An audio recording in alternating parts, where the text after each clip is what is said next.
ഒരാൾ മണിക്കൂറിൽ 5 കിലോമീറ്റർ വേഗതയിൽ 6 മണിക്കൂറും തുടർന്ന് മണിക്കൂറിൽ 4 കിലോമീറ്റർ വേഗതയിൽ 12 മണിക്കൂറും നടന്നു.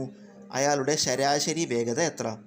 അപ്പോൾ ഒരാൾ യാത്ര ചെയ്യുകയാണ് അല്ലേ, അതിന് 2 ഘട്ടങ്ങളുണ്ട്. നോക്കൂ, ആദ്യം മണിക്കൂറിൽ 5 കിലോമീറ്റർ വേഗതയിൽ 6 മണിക്കൂർ നേരം യാത്ര ചെയ്തു. കുറച്ച് കഴിഞ്ഞപ്പോഴോ മണിക്കൂറിൽ 4 കിലോമീറ്റർ, അതായത് വേഗത മാറ്റി, അങ്ങനെ 12 മണിക്കൂറും നടന്നു.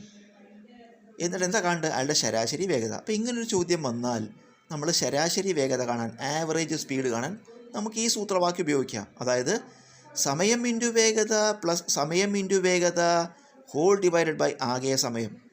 ഈ സമയം ഇൻറ്റു വേഗത എന്ന് പറഞ്ഞാൽ ഇത് ഒന്നാം ഘട്ടത്തിലത്തെ സമയവും വേഗതയും ഗുണിക്കുക അല്ലേ. അതുപോലെ ഇത് രണ്ടാം ഘട്ടത്തിലത്തെ സമയവും വേഗതയും ഗുണിക്കുക, എന്നിട്ട് ഒന്നിച്ചിട്ട് കൂട്ടുക.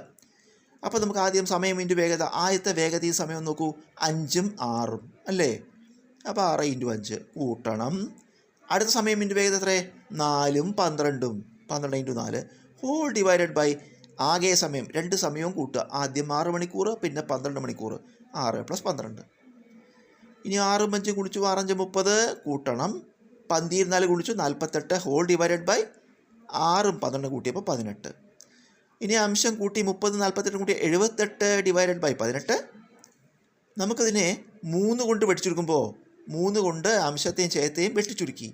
അപ്പോൾ 26 × 3 78, 6 3 18. ഇനി നമുക്ക് ഒരു പ്രാവശ്യം കൂടി 2 കൊണ്ട് വെട്ടിച്ചുരുക്കാം. 2 കൊണ്ട് 13 2 26 3 2 6. ഇത് വേണമെങ്കിൽ ഒന്നിച്ച് 6 കൊണ്ട് വെട്ടിച്ചുരുക്കിയാലും കിട്ടും കേട്ടോ. ഇപ്പോൾ നമ്മൾ 3 കൊണ്ടും 2 കൊണ്ടും വെട്ടിച്ചുരുക്കി, അല്ലാണ്ട് ഒന്നിച്ച് 6 കൊണ്ട് വെട്ടിച്ചുരുക്കിയാലും കിട്ടും. ഇവിടെ 6 കൊണ്ട് വെട്ടിയാൽ 13 6 78 കിട്ടും. അതുപോലെ 3 6 18, 13/3 എന്ന് കിട്ടും. ഇനി ഇതിനെ നമ്മൾ മിക്സഡ് ഫ്രാക്ഷനായി കൺവേർട്ട് ചെയ്യുക അല്ലേ. 13 എത്ര? 3 4 3 12. ശിഷ്ടം അവിടെ 1 ഉണ്ട്.